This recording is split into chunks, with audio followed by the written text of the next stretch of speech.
سوال پروگرام میں خوش آمدید. جی ماروی، اس کشمکش میں آپ کی جماعت چودھری شجاعت حسین صاحب آپ کے قائد ہیں، کہاں کھڑی ہے؟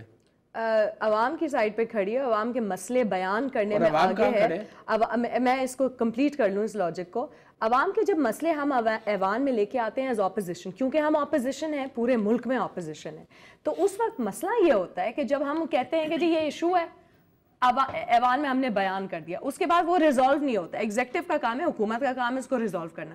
ہم ریکمنڈیشنز بھی دیتے ہیں، وہ نہیں ریزالو ہوتا. پھر ہمیں پھر بھی پوچھا جاتا ہے جی آپ تو ایشو آپ لے کے گئے تھے، آپ نے ریزالو تو نہیں کرایا. سڑکوں پہ کیوں نہیں نکلتے؟ سڑکوں پہ نکلتے ہیں. کیا ہوتا ہے؟ نکلتے ہیں. میں آپ کو اگزامپل دینا چاہتی ہوں. 7 دن اور 7 راتوں کے دھرنے کے بعد ایک کاغذ مجھے ملا جس میں لکھا ہوا تھا کہ پرائم منسٹر نے لکھا تھا کہ please get these demands implemented. جو بھی ہماری ڈیمانڈس ہے اس کے نیچے لکھا. تو ہماری تو جیت ہو گئی، کاغذ پہ جیت ہوئی.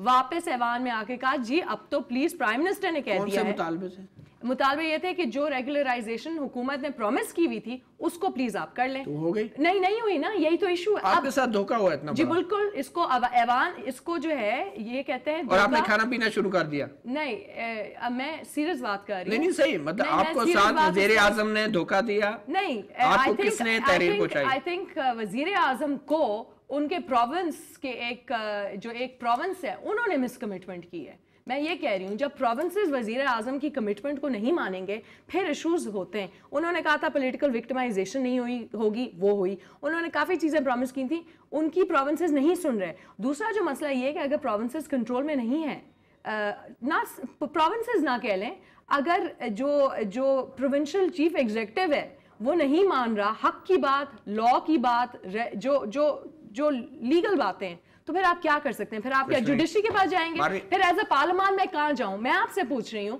میں نے روڈ پہ بھی نکل کے دیکھ لیا، میں نے ایوان میں بھی بات کر لی، میں اب کہاں جاؤں؟ اب اس کشمکش میں آپ کہاں کھڑی ہیں؟ سوال وہی ہے. میں وہی سوال آپ سے پوچھ رہی ہوں. میں نے پارلیمنٹ میں سارے اپنے میتھڈالوجیز اختیار کر لیے، سب کر لیا. آپ کے ساتھ پاکستان مسلم لیگ قائد اعظم کے ساتھ لوگ کیوں نہیں نکلتے؟ پاکستان مسلم لیگ کے ساتھ لوگ نکلے اور یہ دھرنا ایک بہت اچھا ایگزامپل تھا کہ ہم نے ساری پارٹیز کو گیلونائز کیا اور ماشاءاللہ ساری پارٹیز نے اس ایشو پہ نکلی. کیونکہ ہم نے کنسنسس بیسڈ ایشو بیسڈ سیاست کی. ایشو تبھی نہیں سالو ہوتا. نتیجہ کیا ہوا؟ نتیجہ یہ ہے کہ اگر ایگزیکٹو ضد پہ ہے نہیں کرنا حق کی باتیں، کرپشن کے اوپر کرپشن کرنی ہے، تو پھر انسان کہاں جائے؟ پھر جوڈیشری جائے. پھر میں کیا کہوں گی جی چیف جسٹس صاحب سو موٹو نوٹس لیں. اگر میں یہ بات کرتی ہوں تو میں پارلیمنٹری سپریمیسی کو افیکٹ کر رہی ہوں. میری کشمکش سمجھے نا آپ. پھر میں کیا کروں؟ پھر میں عوام کو کہوں کہ جی سوری یہ مسئلہ تو حل نہیں ہو سکا پارلیمنٹ سے، اب آپ جائیں سو موٹو نوٹس لے کے. اگر آپ بھی ایک سیاستدان ہوتے ہوئے کشمکش میں ہیں تو عام لوگ کیا؟ میں آپ کو یہی بتانا چاہ رہی ہوں، یہی بتانا چاہ رہی ہوں. عوام کی ہم بات کر رہے ہیں، دیکھیں ایک چیز ہے مینڈیٹ. اس عوام کی اکثریت نے پیپلز پارٹی، عوامی نیشنل پارٹی، متحدہ قومی موومنٹ، جمعیت علماء اسلام ایف کو عوام کی اکثریت نے اس جگہ پر بٹھایا ہے جہاں وہ عوام کے مسائل حل کرنے کی پوزیشن میں. اب کچھ ذمہ داری اس عوام کی بھی ہے، اور جب ہم آج ان کی بات سن رہے ہیں تو پھر جو فوکس ہے وہ اس جو کولیشن ہے اس کی گورننس پہ ہونا چاہیے کہ یہ کس قسم کی گورننس کر رہے ہیں. آپ نے ریڈی والے کا ذکر کیا، میرا تعلق گجرانوالہ سے، میرا شہر ہے، میرا حلقہ ہے، ٹھیک ہے. اس ریڈی والے کا جس کا فروٹ کوئی نہیں خرید رہا، گجرانوالہ میں آپ کو کھل کر یہ بات کر سکتا ہوں کہ اس کا فروٹ اس لیے نہیں بک رہا کہ جس مزدور نے اس کا فروٹ خریدنا تھا اس مزدور کی فیکٹری بجلی نہ ہونے کی وجہ سے بند ہے.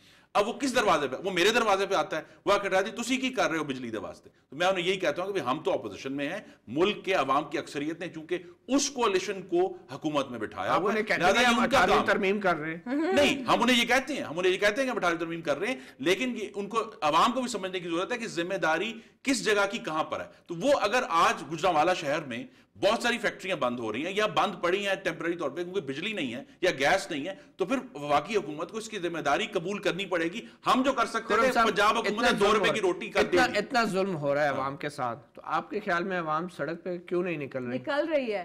نہیں، عوام سڑک پر نکلے گی، لیکن لاٹھی چارج بھی کھا رہی ہے اور ہمارے ساتھ کھا رہی ہے. ہم لوگ جو پارلیمنٹ میں بیٹھے ہیں ہم ان کی آواز ہیں. اگر آج آواز اٹھی ہے پیٹرول کی قیمت کے خلاف تو وہ جو عوام کی آواز ریپرزینٹیو